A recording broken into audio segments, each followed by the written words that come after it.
Thank you for the opportunity to address the situation of our academics and researchers in the United States.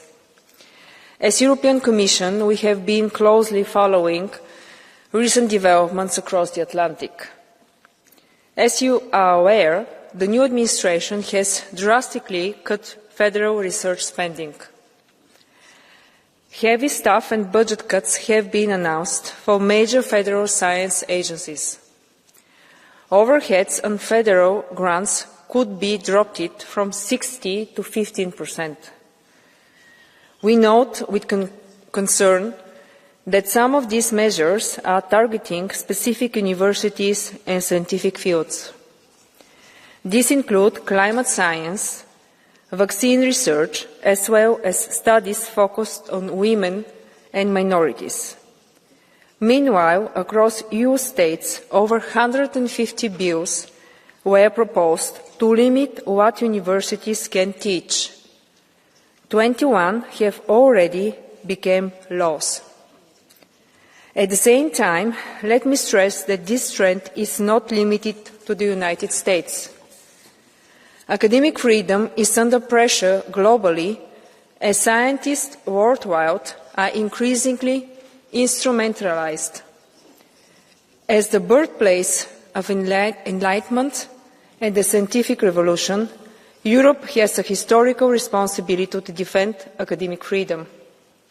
While we are not immune to challenges, we remain a global leader in academic freedom. In 2020, we reaffirmed our commitment to freedom of scientific research with the Bonn Declaration. This commitment runs through our policies from Horizon Europe to our Pact for Research and Innovation. At the same time, we cannot afford complacency. This global landscape is an opportunity to show the world that Europe will remain a safe space for science and research. Without freedom, knowledge cannot truly grow. The increasing number of countries associated to Horizon Europe also fosters our global engagement for academic freedom. Let me be clear, I believe that Europe can and should be the best place to do science and research in the world. A place that attracts and retains researchers, both international and European. In particular, those who are in search of safe and supportive research environment. To ensure that Europe can be that place, we must enhance our pull factor. We must offer the best opportunities for scientists and researchers. The European Commission is proposing concrete steps in this direction. First, by building on our strengths. To ensure that science remains free from interference across the Union, we will enshrine freedom of scientific research into EU law. This is in line with the Parliament's resolution on January 2024. We also improve the attractiveness and the access to our cutting-edge research infrastructures, notably in the upcoming strategy on research and technology infrastructures that we are preparing. Second, we must make research careers attractive. Poor working conditions for researchers drives brain drain. This is why, under our Marie Skłodowska-Curie actions, this year we are launching a new Choose Europe pilot. It will provide higher allowances and longer recruitment periods for top PhD researchers who choose Europe to pursue their career. In parallel, we will increase the support we provide to European Research Council grantees who relocate to Europe.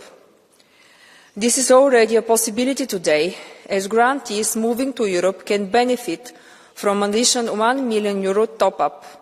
We will increase this to €2 million already this year. We are also examining further measures for 26-27, and we will report on this in due course.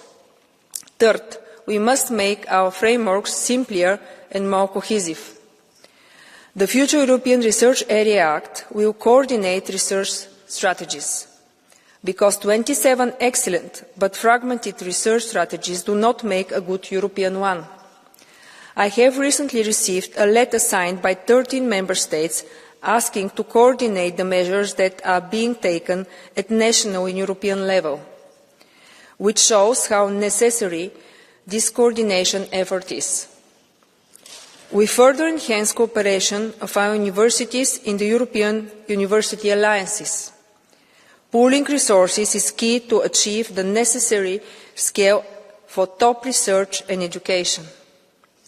Also, a new visa strategy will be developed later this year.